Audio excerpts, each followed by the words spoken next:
이사야서 29장 17절에서 20절까지 우리 한 목소리로 함께 읽도록 하겠습니다. 오래지 아니하여 레바논이 기름진 밭으로 변하지 아니하겠으며 기름진 밭이 숲으로 여겨지지 아니하겠느냐. 그날에 못 듣는 사람이 책의 말을 들을 것이며 어둡고 캄캄한 데에서 맹인의 눈이 볼 것이며 겸손한 자에게 여호와로 말미암아 기쁨이 더하겠고 사람 중 가난한 자가 이스라엘의 거룩하신 이로 말미암아 즐거워하리니 이는 강포한 자가 소멸되었으며 오만한 자가 그쳤으며 죄악의 기회를 엿보던 자가 다 끊어졌음이라. 아멘. 오늘 본문은 분별 없는 하나님을 모르는 자신들, 즉 스스로 모든 것을 이뤄가려는 백성들에 대한 이야기입니다. 성경을 보면 토기장이와 진흙의 비유가 3번밖에 등장하지 않습니다. 그런데 오늘 읽은 이 이사야서 29장에 그 비유가 한번 등장합니다. 하나님의 절대 주권에 도전하여 스스로 지혜 있다 칭하는 자들은 결국 어떻게 될까요? 오늘 말씀을 통해 함께 살펴보도록 하겠습니다. 내용 관찰 1번입니다. 이사야는 하나님을 인정하지 않는 남유다 지도자들의 모습을 무엇에 비유합니까? 지도자들, 즉 이 예언자들은 하나님을 철저하게 무시합니다. 그들의 진짜 왕이자 참된 왕이자 지도자이신 하나님을 거부하며 반항합니다. 지음받은 존재가 지으신 존재를 무시하는 거예요. 지으신 존재 하나님을 거부합니다. 이들은 하나님의 언약을 생각하지 않았습니다. 하나님께서 분명하게 그들을 지켜주시고 보호해 주시겠다고 하셨던 약속들을 잊은 채 아수르에 대항하기 위해 주변 나라들과 함께 힘을 모읍니다. 연합을 결성합니다. 하나님께 묻기보다 스스로 결정하고 실행을 합니다. 이사야는 그렇기 때문에 오늘 이 백성들, 이들의 오만을 토기장이와 진흙의 비유로 고발하고 있습니다. 피조물들이 지금 창조주의 자리에 앉아 있다는 거예요. 창조주를 부정합니다. 결국 이들의 결과는 어떻게 되겠습니까? 우리가 보나마나 이들은 패망으로 끝나게 될 것입니다. 2번을 보겠습니다. 하나님께서는 어떤 일을 행하실 수 있는 분입니까? 지도자들은 전능하신 하나님의 능력 대신에 자신들의 지혜와 자신들의 힘, 능력을 믿었죠. 이에 하나님께서는 그들에게 응답하셨습니다. 이것은 곧 창조주 하나님의 능력, 나는 완전하고 전능하신 하나님이다라는 것을 다시 한번 그들에게 보여주고 있습니다. 우리가 읽은 이 본문 말씀을 보니 레바논이 기름진 밭으로 변하고 곧 숲으로 여겨집니다. 못 듣는 사람이 듣게 되고 맹인이 보게 됩니다.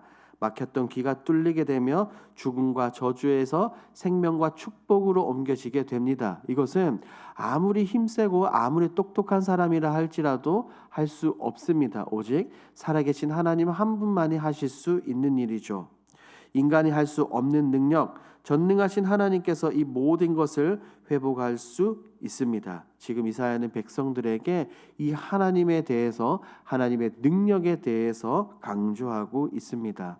왜 이사야는 이 지도자들에게 이것을 강조하고 있을까요? 3번 연구와 묵상에서 살펴보겠습니다.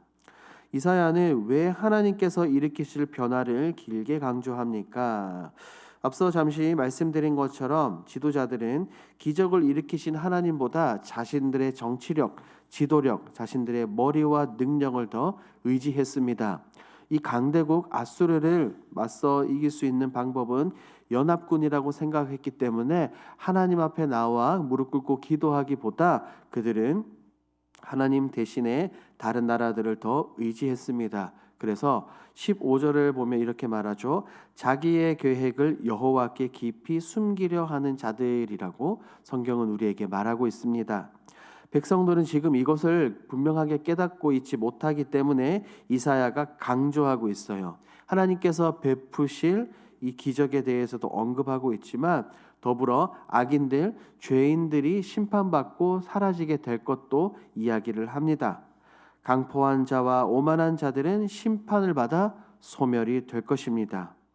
하나님께서 허락해 주시는 구원의 감격과 기쁨이 그들 가운데 찾아오게 됩니다. 제발 깨달아라. 제발 하나님께서 어떤 분이신지를 바로 깨달으라. 그분은 우리를 만드시고 우리를 지으신 토기장이다라고 지금 이사야는 이 백성의 지도자들에게 계속해서 강조하고 있습니다. 4번 느낀 점으로 가보겠습니다. 토기장이 하나님을 무시하고 질그릇 같은 자신의 능력을 더 의지하는 이 남유다 지도자들을 보면 무엇을 느낍니까?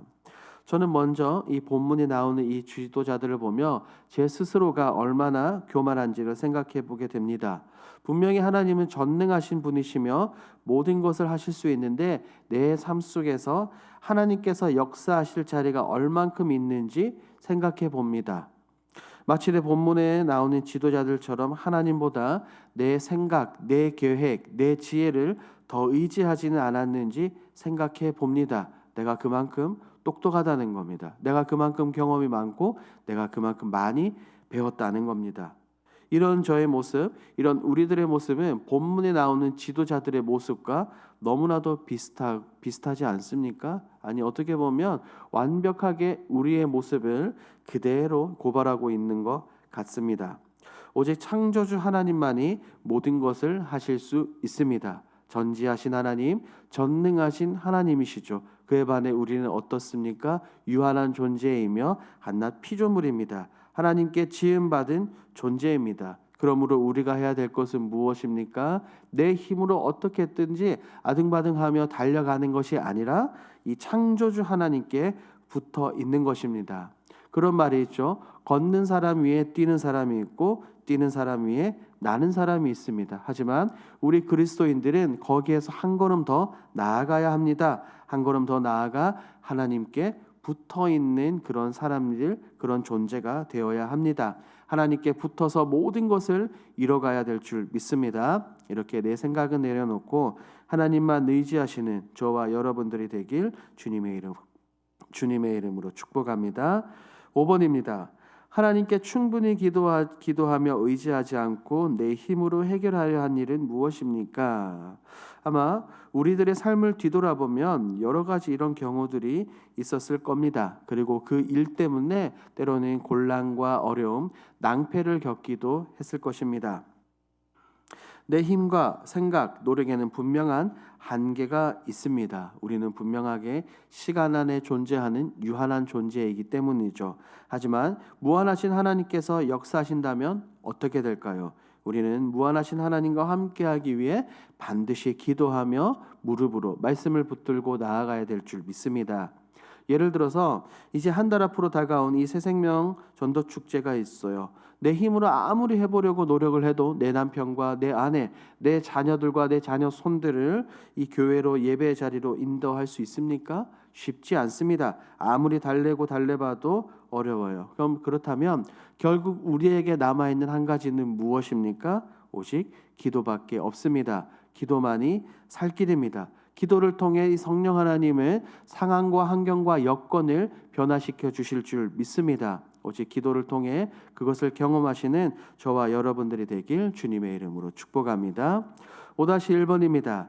지금이라도 하나님을 신뢰하고 그분의 손을 의지하기 위해 무엇을 결단하겠습니까? 답은 간단합니다. 그것은 내려놓음입니다. 내 생각, 내 계획, 내 지혜, 이것들을 내려놔야 하나님께서 역사하실 수 있습니다. 꽤 오래전 베스트셀러에 올랐던 책이 있습니다. 한 선교사님께서 쓰신 내려놓음이라는 책입니다. 그 책의 핵심은 이렇습니다. 우리의 삶 속에서 성공과 풍요로움을 찾기 위해 하나님께 모든 것을 맡기는 것이 중요합니다. 그렇게 하기 위해서는 내가 가진 것을 내려놔야 합니다. 자아중심적인 내 생각에서 벗어나 하나님의 뜻을 찾아가는 것이 가장 중요하다라는 그 내용입니다. 내 것을 내려놔야 하나님께서 더 역사하신다는 그 책의 내용입니다. 우리의 삶도 마찬가지가 아닌가 그렇게 생각됩니다. 하나님을 진짜로 신뢰하기 위해서는 내려놓아야 합니다. 내 가정도 우리 교회도 내 사업장도 무엇을 하든지 간에 우리는 토기장이가 아니라 그릇인 것을 기억을 해야 합니다. 하나님께서 만들어주시고 하나님께서 빚어주신 그릇입니다. 우리를 빚어주신 이 창조주 하나님을 의지하며 하나님께 모든 것을 맡기시는 저와 여러분들이 되길 주님의 이름으로 축복합니다. 아멘.